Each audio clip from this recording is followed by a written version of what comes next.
Thanks for downloading the 33rd in our series of episodes of the C-Suite podcast that we're recording in partnership with the European PR agency Tyto and their own Without Borders podcast, where we are interviewing leaders of unicorn companies to find out about the key issues, pain points and challenges that startups face and how they can address them with a strategic approach to marketing and communications. My name is Russell Goldsmith and my co-host for this episode is Tyto's senior partner Holly Justice. And today we are thrilled to be joined online from San Francisco by Larry Gadea, the founder and CEO of the workplace platform Envoy. Founded in 2013, the company reached unicorn status in January 2022 with a valuation of $1.4 billion. Welcome to the show, Larry. Can we start by you giving us a bit of background to the company and also the area of business that you are seeking to disrupt? Yeah, absolutely. I mean, you've already done a great job in describing it. We basically build a workplace platform that's really designed to make experiences back into the workplace be fun and easy and just thoughtful about efficiency, about people's experiences in the workplace. But especially these days, it's about getting the analytics. It's about getting all the different systems hooked up. So we're really excited to be front and center in this.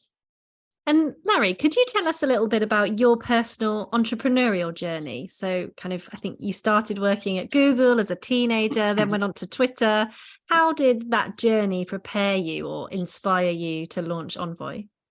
Yeah. I mean, I've always been like an engineer and at least at heart, but I was an engineer. So I basically, when I was a kid, like while everybody else was in school, I basically was doing this. It was at home on my computer all the time. And I'd be writing like different scripts and different kinds of things. I got into like reverse engineering of software at one point. That was my version of the dark times as a teenage kid. But really, I learned a whole bunch of skill sets that eventually ended up being very useful for when Google launched this product called Google Desktop Search. I was like, oh, hey, I could use this to make it search my weird WordPerfect files that I had because I was in Canada and they used WordPerfect. So I did that. Google was like, hey, wait a second, we really like this WordPerfect stuff. Like you want to like come build that here in addition to a bunch of other things? And then there's a whole little thing where like, I was like, yeah, I would love to. The problem is I'm not allowed to leave Canada yet because I've got this whole like visa thing and I'm also 17. They apparently did not really like the fact that like I was 17 and they were like, oh no, this is a big problem. Like, how are we supposed to import this guy? I'd done all the interviews, they were happy, but yeah. So one thing led to another. I somehow found a way to make that work, at least through visas and all that. So I went to Google. I was there for about 4 years. And then ended up leaving that, joined Twitter when we were, 40 people or something like that. It was super tiny. I essentially brought a bunch of memcast stuff to Twitter, which at the time was much smaller, but yeah, so that was fun. I was there for about 3 years. And then I'd always been interested in kind of how things work, how companies work, what's the background on all this stuff? Why are people doing things the way they are? I'm somebody that likes asking why a million times. People get very upset every once in a while, but like, let's just go with it. And basically what happened is they were like, I just got interested in, and I noticed Google had very buttoned up systems around their meeting rooms, around the space management, around the like mapping. They were very smart to like say like, hey, this meeting room's no one actually is actually there. Let's release that room and allow new people to book it, even though it was booked. So they had different ways of detecting people and they had a whole visitor experience. And I was just like, wait a second. This is why didn't we have any of this at Twitter? Like at Twitter was all just like people would just walk in. There's like no security. There's no anything. We're very tiny at the time. And I was like, I bet you if like when I was at Twitter, there would have been a whole software suite or whatever available. This would have been something they would have bought. And then that's where the inspiration came from. I ended up building the original version of our visitor management products. It just blew up everywhere. It's even today, it's like 7,000 customers and what is almost 20,000 just workplaces around the world active with this stuff. And it's just everywhere. And then of course, there's a whole story around COVID and then like you visitor management products and COVID. Let me just tell you, not a great mix. But we somehow found our way through that and continued growing and accelerating. So exciting times, that's for sure. That's a great story taking us like from where you were to where you are now. I mentioned in my intro that the valuation so it's like just over a year ago, January 2022, where you reached $1.4 billion. That came off the back of a Series C funding round, Yes. where you raised a further $111 million. Yeah. So what we're keen to understand is kind of like, where's that money been invested to date? Where are you, what are the plans in terms of, future investment? And also what's the focus for like the rest of 2023 and maybe beyond for Envoy as well? Yeah. So it's all about kind of bringing this concept that businesses can be so much more thoughtful and efficient and effective when they build when they have products to operate their workspaces. These days, it's very complicated, right? A lot of tech people will be in this group of like, hey, we're going to work from home. But a lot of companies now are just being very clear about like, hey, we're in every Tuesday, Wednesday, Thursday. They need to organize that. And then when people come in, they need to know we have this amount of people. Therefore, we need this amount of parking spots, this amount of food. We need this amount of desks and meeting rooms. And like all this stuff doesn't just magically happen. You have to have the analytics. So we have been building and just hiring in engineering and product and all of that to grow this company in a way that we can be building products that our customers will use more and more, especially as companies return back from a standpoint where the ones that are more they were more remote. We're absolutely seeing trends of people starting to say, here's our 3 clear days, and then they go back.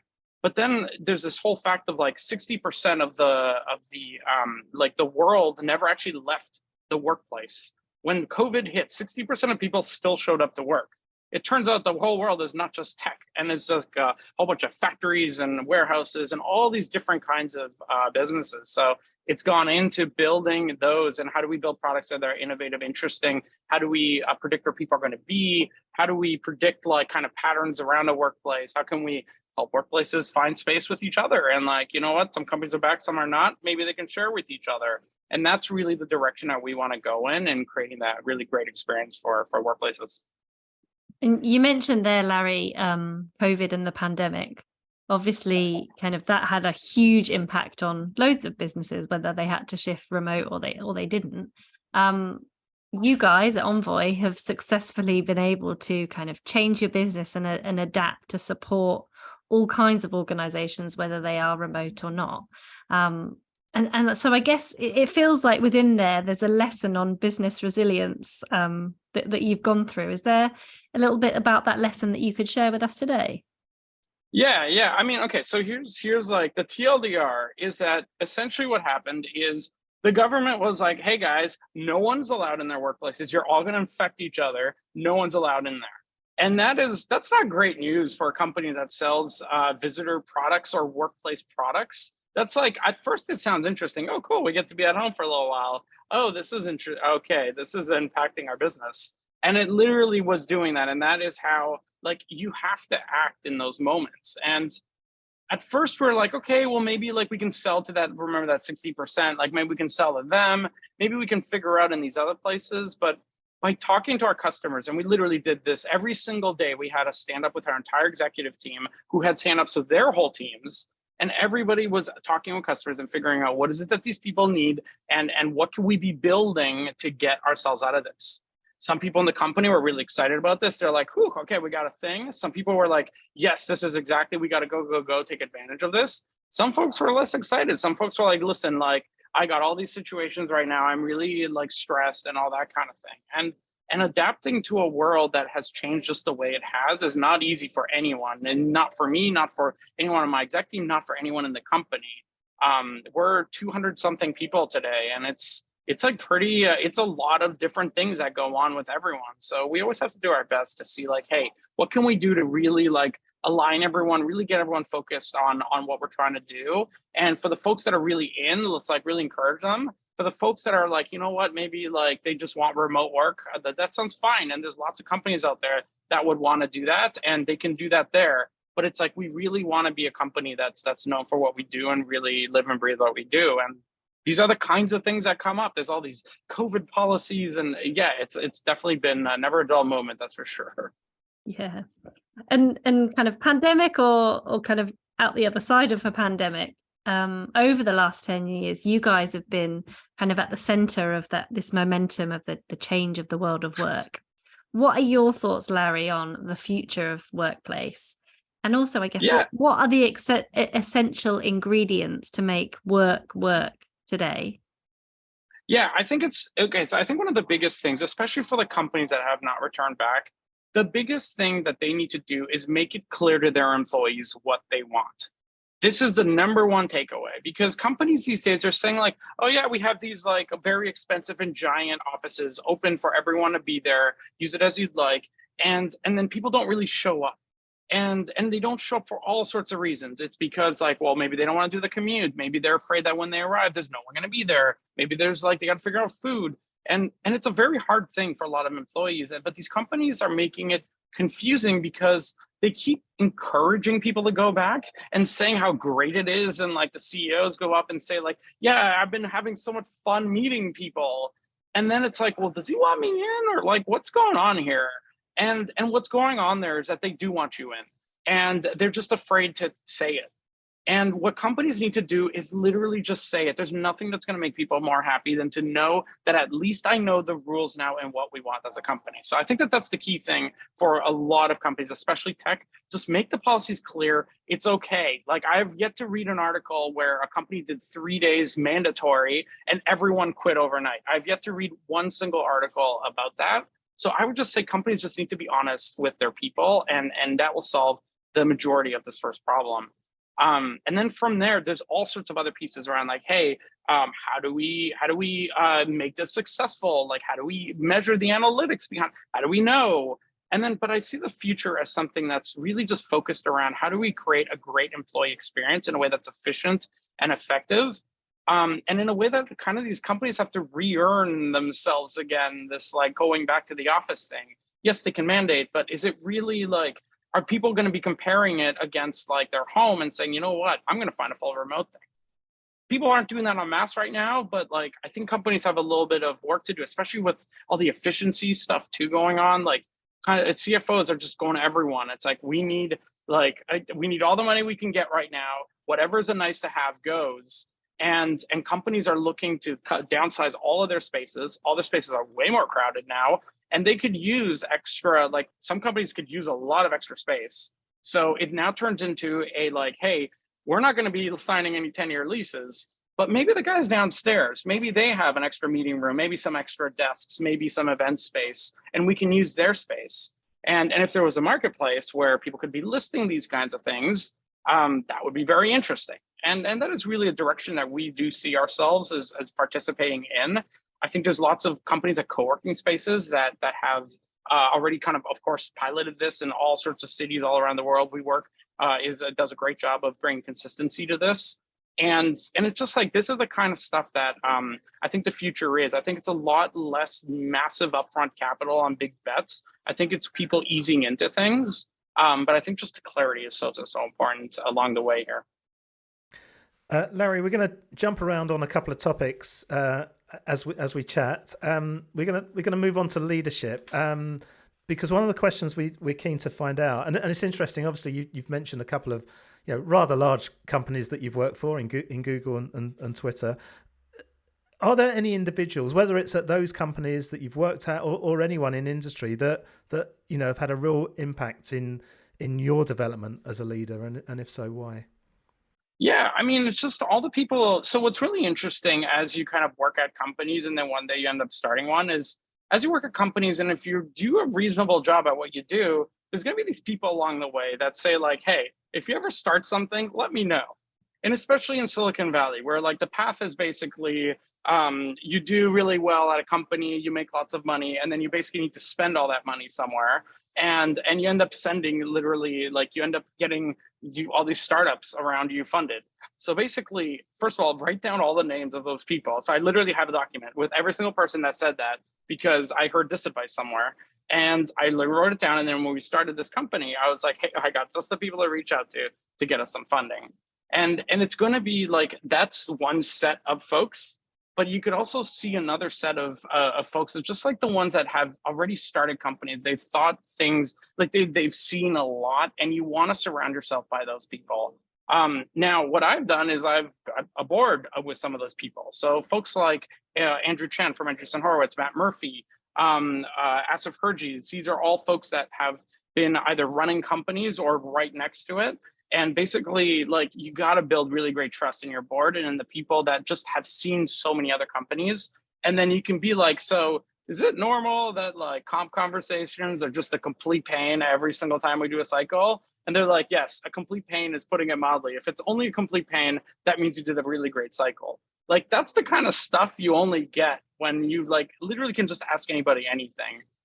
So yeah, that's it's board members are great, advisors are great. And then previous folks you knew for funding, even better.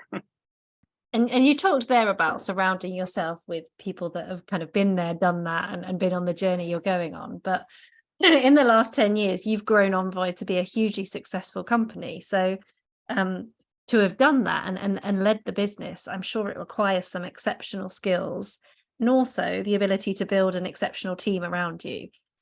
I'd be really interested to know what you would say your greatest strength is as a leader, and also a little bit about the strengths of kind of the rest of the Envoy management team. Yeah, I mean, I just think the team in general, it's like folks who believe in what we do, folks who like are showing up to the office multiple days a week, folks who like are actually thinking through, hey, how is what we're doing relevant for the world and how can we do this better?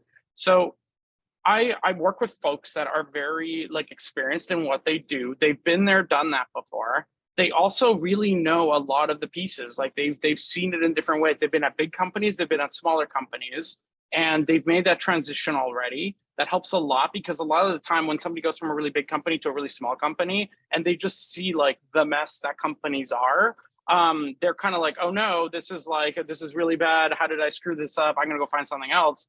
And then they go to something else and realize, oh, they were all just a mess. That's just how that goes. Okay, cool. I'm gonna like try to adapt now. But like that shock factor isn't built in, and most don't discover it until they go through 2-3 companies. So it's like I like to surround myself by people who have seen things and people who are just resilient despite everything. Now maybe this is just like I was given a gift of resilience, and let me tell you, it is like it's a form of gift that is very tough to deal with, but it's like resilience is not an easy thing. Like it's very easy to give up on something, especially Silicon Valley. Literally, like you could be in a bar and then when you walk out of that bar, the recruiter you somehow met there now has hired you at a different company. You've already agreed. And it's just like, it is so easy to leave and join another company. It's so easy to just do something else. It's so easy to just give up and like, you know what? I don't want to deal with that awkward conversation tomorrow. I will leave my entire job for that. And this happens literally all the time. So I think the resilience is really how is one of the most important aspects somebody can have, especially a founder or an entrepreneur. But I think it's like the team that you surround yourself around and them having that resilience, them wanting the future, them wanting new and exciting, and to scale and to change the world. Honestly, like it is very true in that you got to be building new things. It can't just be about like, hey, I'm going to build my people, therefore we're doing things that are going to make the company go forward. Like that, the two need to be together. You need to be building great, big, innovative things, and you need to be building the people around you. But you cannot just be building the people around you because the company will not move, especially when you have a small company. You have to be focused on building big, new, exciting things for the world. And it is so easy to get into an autopilot mode. We all do it. We're all just trying to like control it a little bit as we keep moving that company forward. I love what you just said there about you said you were given a gift of resilience. So where does that?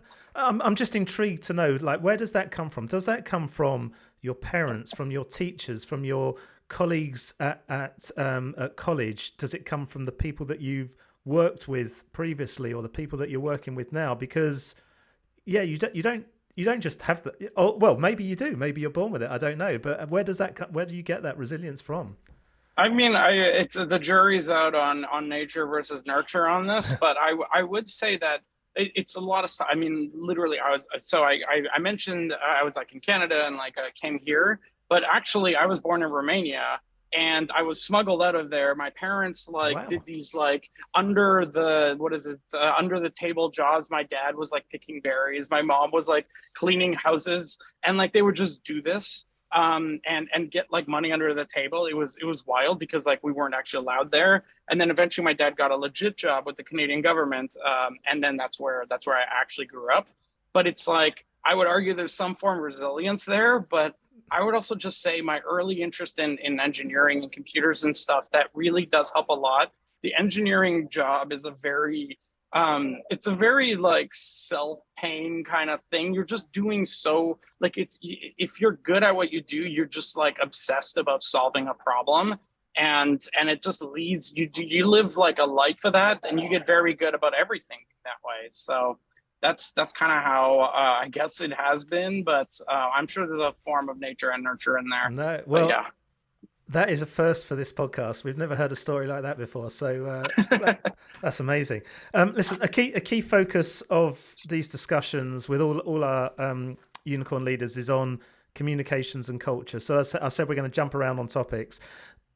We're going to kind of focus on that now, but first of all, becoming a unicorn. So as I said, it was like January last year.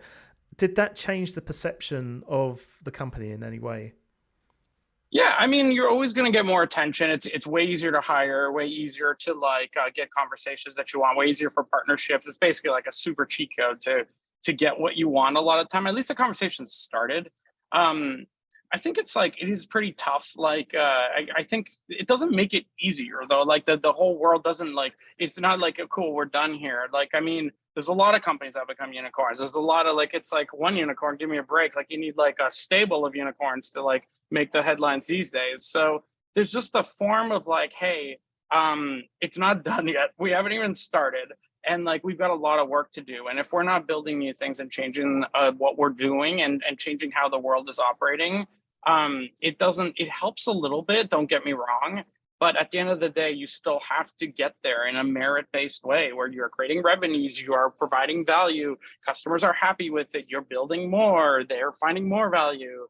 And you have to fight for every customer. They don't care how many unicorns are in your stable. They want to have software that's solid, that works, that does that's going to scale with them as they grow. They want to have multiple products. They want to consolidate, especially these days. They want analytics, especially these days. So it never stops, especially somebody in our industry where it just keeps on like changing every single day. So yeah, that's part of the fun. It makes it seem like a startup, like especially like a tiny startup, just because we have to change our core product literally every few months. But it seems like we're like almost pattern building here in a way that as a bigger company we can do it. I never thought that like we'd have to do these kinds of major shifts all the time, but it seems like our customers are pretty open to it. So there's something that's working. And the tech sector is a very crowded, noisy place. It can be really difficult to kind of stand out and get cut through. What's been kind of the key to your strategy at Envoy to differentiate yourself in the sector? Yeah, I mean, at the end of the day, software is only software. Like it's what we're building is only software. That means anybody can copy it and clone it and change it and like pretend it's their own and like all that kind of stuff. So we have to walk into it knowing that. And the only way to really survive in that kind of world where anybody can pick it up and start their own thing, and especially when it comes to software, build it really quickly, is you gotta also build really quickly. So back in the day, you could build these like crazy monopolies and all these moats. And don't get me wrong, I can define every bit of viral and network effects and all these different things, but none of those are gonna help if you do not constantly keep building. So for us, there's lots of things all around the office. I mean, I'm just looking at my back, like literally speakers. You could be doing like software to have different music being playing that somebody has on their phone. Ventilation, you can maybe vote on the temperature in a thing. The windows over here, maybe you could build something to open and shut the blinds and have it be something that like people can do on their own without filing a ticket. The plants maybe could literally have a thing that's like if they haven't been watered in some amount of days, it notifies us. So that could be a whole system around making sure you clean where's the ventilation thing and the plant watering. Like these could all be part of a system, and these are all real problems every single office has. So it's kind of like there's an inherent excitement about the space, an inherent excitement about like the back end logistics of it all. Maybe I have that, but it really is just very practical. None of these are like some oh man, that's like the next VR on the bus. Like it's nothing like that. It is literally very practical problems, but a company feeling that they don't just have to do one thing, but you got to unify. You got to build a platform. You got to build like a reason why companies are want to consolidate around you. I was just thinking back to in one of my old offices where we always used to wonder who didn't fill the coffee cup after they who took the last. I was just wondering if there's something that you could do there that, you know, automatically knows who didn't replace that. We did a podcast series at one point. It was called Envoy Office Hacks. It's still up there, but we haven't recorded an episode in a couple of years.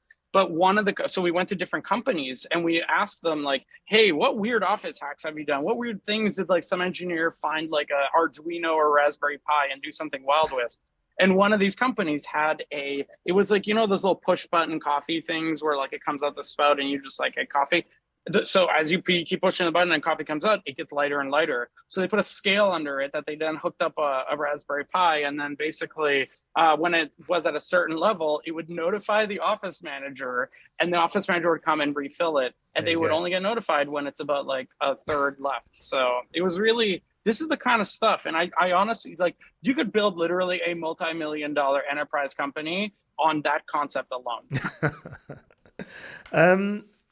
So just focusing on the comms side of things again. I mean, at the moment, you know, we're recording this. There is a lot of economic uncertainty.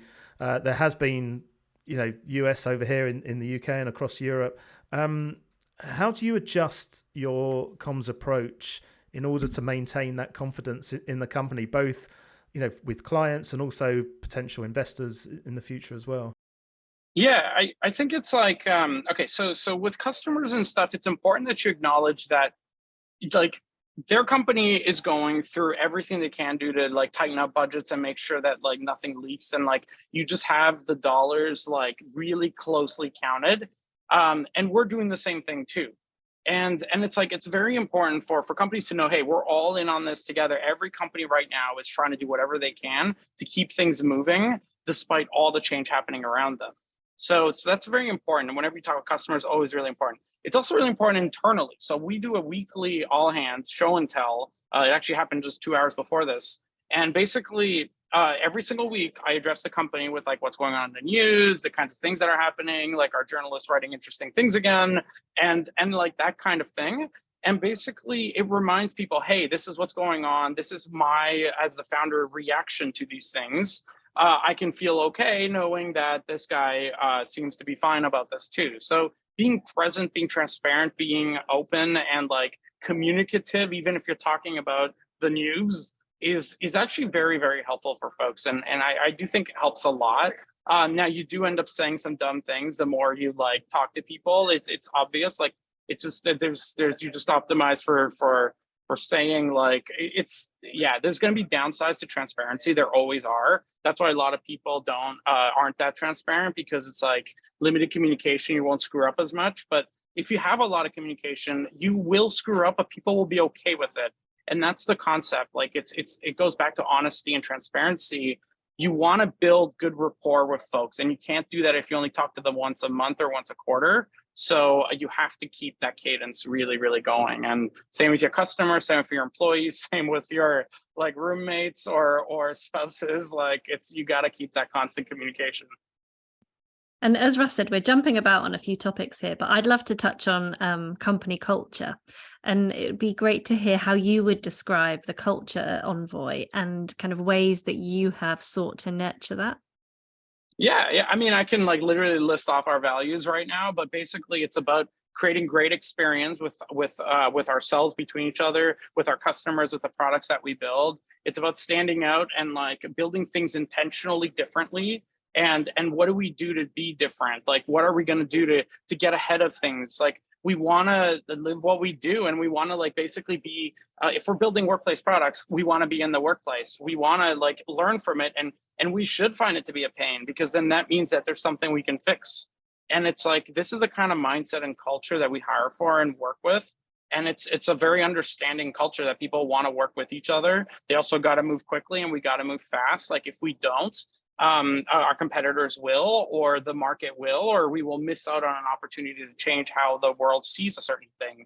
So there's these kinds of values that really drive how we operate our company. And you can like communicating them is you do it through these show and tells, you do it through just like basically whenever I do a communication in a company, I'll always start it in our effort to create great experiences amongst each other and our customers. we're going to be doing this week. And it's just like repeating the values really does help a lot. And for us, I think just we're a culture that uses offices. We're in office, so we make that very clear. It really selects for people that want that, which is kind of fun, actually. Like if you just kind of hire them because they're really great at, I don't know, some programming language, let's just say for engineering, you're going to get people that love offices and people that don't. And it's kind of like if you just selected for only that one thing, you're going to have a whole bunch of like conflicts. So you got to like select the kinds of folks that you believe in and you want to work with, and you want to like that are excited inherently about what you do. And that just makes for a way more fun and exciting environment, especially when you're together. That's like even better. So yeah, we like working together, and it's way more fun. Definitely. But you spend enough time at work. You want to enjoy the people you spend. Yeah, that's literally it. It's like literally sunny outside right now. Here I am at the office, and it's kind of like if I'm going to be in this wonderful sunny day here in this office, and don't get me wrong, I love our office. That plant gets watered on a regular schedule. But like if I'm going to be spending my time here, I want to enjoy the atmosphere, and I want to enjoy the people, and I want to enjoy what I do.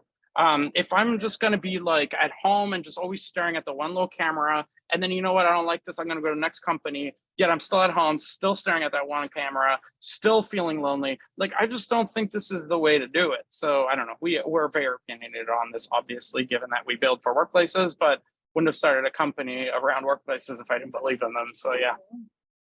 And just moving on to internal communication. So you touched on it a few minutes ago, Larry, about the importance of those weekly all hands meetings. But I wonder if there are any other or any approaches to internal communications at Envoy that you think have worked particularly well, maybe like in addition to those weekly comms. Yeah. I mean, it just goes back to the transparency. It goes back to like kind of calling things out if they're not right or not good. If I make a mistake, I will always tell people about it, and I will pridefully tell people about it. We had some policy change, and I told people, hey guys, we'll get this solved in the next 2 to 3 weeks. A month later, somebody's like, hey, just wondering an update on that policy. They didn't mention that they asked it a month ago, and I completely forgot to update everyone on it. So literally today at the Q&A, I was like, first of all, I know I said it a month ago, and I know that I completely forgot, and I super apologize. It happens to all of us. But here's the policy, and we still don't have the exact answer, but here's what it's going to be roughly, and here's why it's been a problem and why it's been delayed. So kind of calling out, like making yourself human, I think is really, really, really important. That's how you stand up for most people. Most people want to be the buttoned up version of themselves. So in a world of you have to stand out, you have to basically do things that stand out. And you have to just be honest. It turns out being very clear and honest and like you just speak your mind is actually pretty rare. And then you just want people to and then you build the trust and then the communication. So we message each other. We have email, we have Slack, we have all these different things, and getting ahead of things is really important too. Even if it riles a whole bunch of people up for something that doesn't end up happening. So that too. But yeah, that's life. And what about if switching from internal comms to external? How do you sort of see yourself in that role as the external spokesperson for the company, for representative of the business? How do you view that? Is that something that you're comfortable with? Do you enjoy it? Yeah. I think I can be a little weird at times. I mean, it's like it's. I'll be excited about different products that we have. I'll be excited about different things. Anything can happen to a company at any point. People can accuse companies of stuff. Companies can get awards. Companies can they always kind of want to talk to the CEO. So I get pulled in a million different directions. Empowering your people to do that and be those folks helps so much. In that, they also have a lot of fun with it. They learn different tactics, and you can discover new ways of communicating better externally.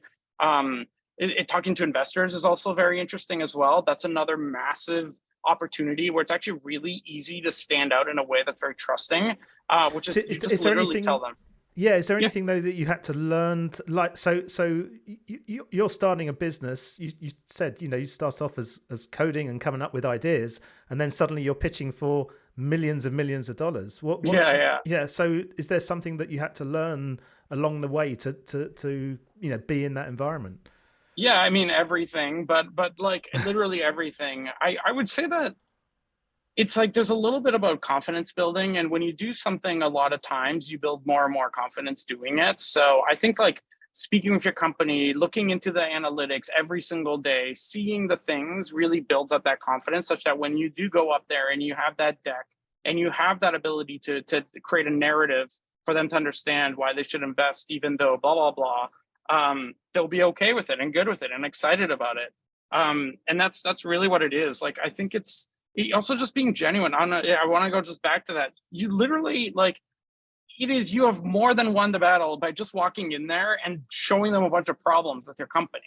Like, you would think that as an investor, but all they see is people only talking about the good news in their companies. Nobody admits to any kind of fault. It's like, no, we're perfect. We're only growing 5% year over year, but like, we're perfect in every way. And it's like, guys, why are you saying you're perfect, but your company's financials are terrible?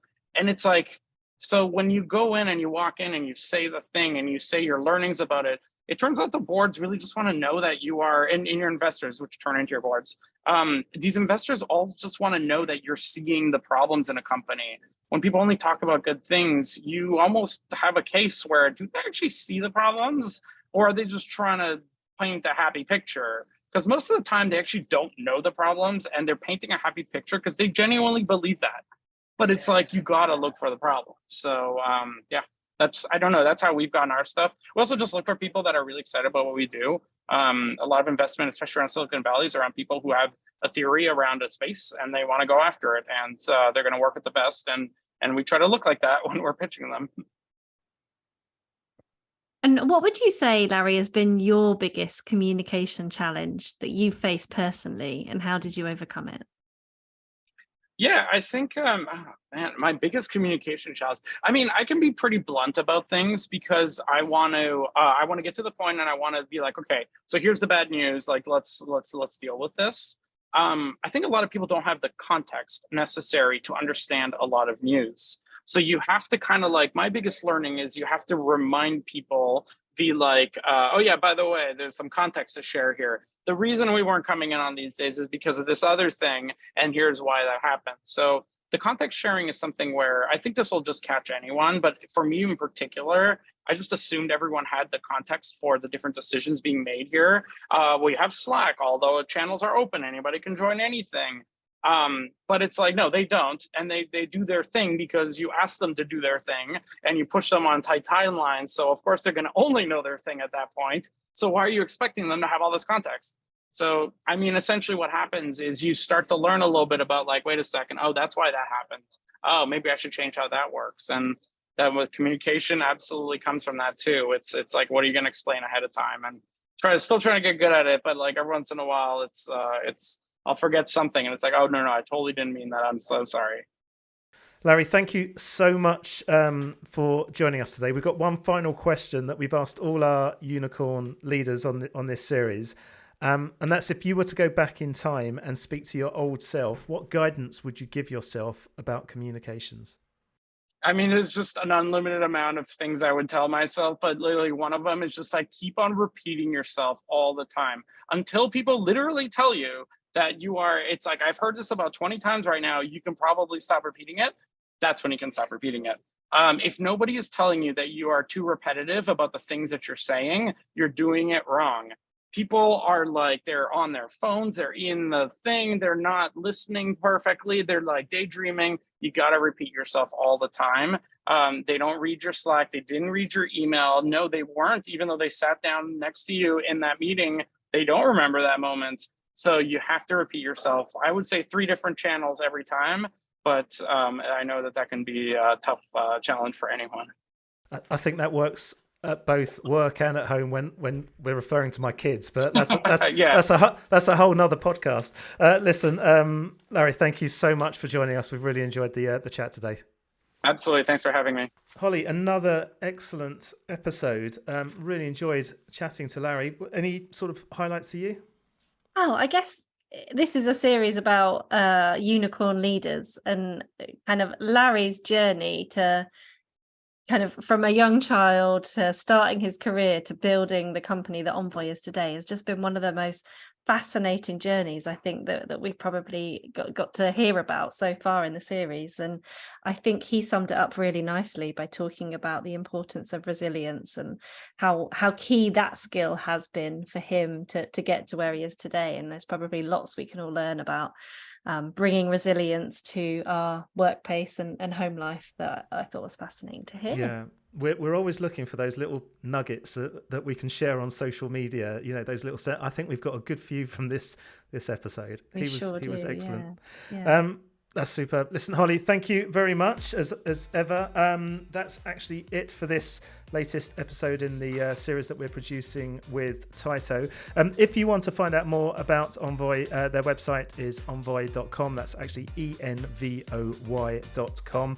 We'd love to hear your comments on today's chat. You can do that by sharing them on our Facebook, our LinkedIn, Instagram or Twitter feeds, or you can do it in the comments of the YouTube version of this podcast. Those are all linked from the top of our website at csuitepodcast.com, where you'll also find all our previous shows and supporting show notes, plus links to where you can follow us for automatic downloads of each episode via the likes of Spotify and Apple. And if you've liked what you heard, please do give us a positive rating and review. We're of course available on all podcast apps. Just search for the C-Suite Podcast, hit follow or subscribe. You can also subscribe to the Without Borders podcast from our partners at Tyto. All the details for that are on their website. Just head to tytopr.com and click on the podcast link in the top nav bar. Plus, you can also download a copy of Growing Without Borders, the Unicorn CEO Guide to Communications and Culture, from the Tyto website as well. It's an overview of the first 15 of our unicorn interviews. If you are a unicorn leader yourself and you'd like to be part of the series, please do get in touch via the contact form on the website at csuitepodcast.com. Plus, of course, anyone can get in touch with any feedback that you've got on any of the shows, of course. And if you want to reach me, you can do that via Twitter using @RossGoldsmith, or you can find me on LinkedIn. But for now, thanks for listening and goodbye.